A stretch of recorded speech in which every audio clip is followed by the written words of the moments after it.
Hello everybody, Dave Green, Brown Sky, AFC Northerners. No group show this week. We've got the Thanksgiving holiday tomorrow, so we just decided to do an individual thing this week. We will be back at Rocco's next week, or next Wednesday around 12, so if you're in the area in Studio City, come on down, check us out. Alright, so it's week 12.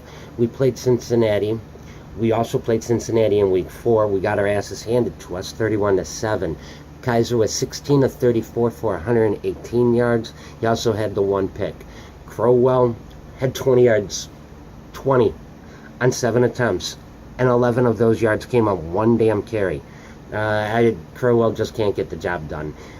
Duke Johnson should be the starting running back, and he should be our 3-down back. The guy averages 7.8 yards yards after the catch. He also leads the team in rushing yards per carry at 5.2. Duke should be the guy. He leads the team in catches at 46. I'm so done watching Crowell run out there and do absolutely nothing. I think that hurts Kaiser a lot. I expect Kaiser to have a pretty decent game. Well, better than what he's been having, because that's just going to continue to show improvement for him. Cincinnati, though.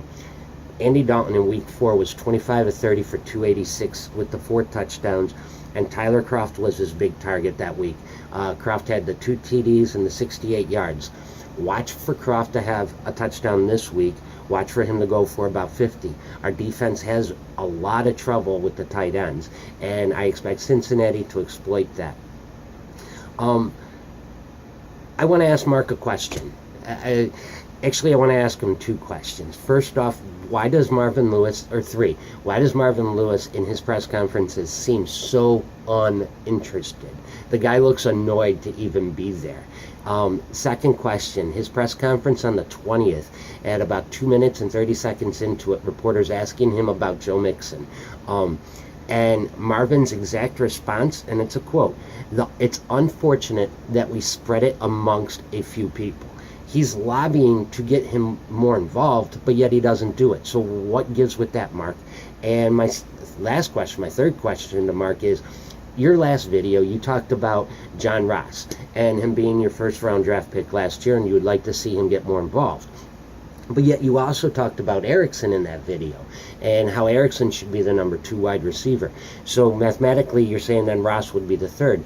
Why don't you guys use Ross on kickoff and punt returns? That would help you get him more involved in the offense and start the evaluation process on him for you guys. Finally, I don't really have much else to say. Duke Johnson should get the job done. I think he's going to get a touchdown. I think Coleman's going to get a touchdown. I still think the Browns come up short in this one, since we're going on the road down to Cincy. Since he's playing for a playoff spot, and they're not that far out of it. They're at 4-6, and they're chasing Baltimore, who actually owns the last wild card spot. So, I think that Cincinnati's going to get the W here, and I would expect it to be about 23-17. I don't think I'm going too far over what each team averages. The Browns are averaging 15 a game, and Cincy's averaging just under 17. So I can see it being like that. Yeah, I don't know. I really hope we're not looking at 0-11, but we could be. Either which way, it's go fucking Browns. It's fuck the Bengals. It's check out new football podcasts. Great rankings done every Tuesday, it appears, from the Ravens guy. And when our Ravens guy, Jan, can't do it, he actually steps in and does updates for us.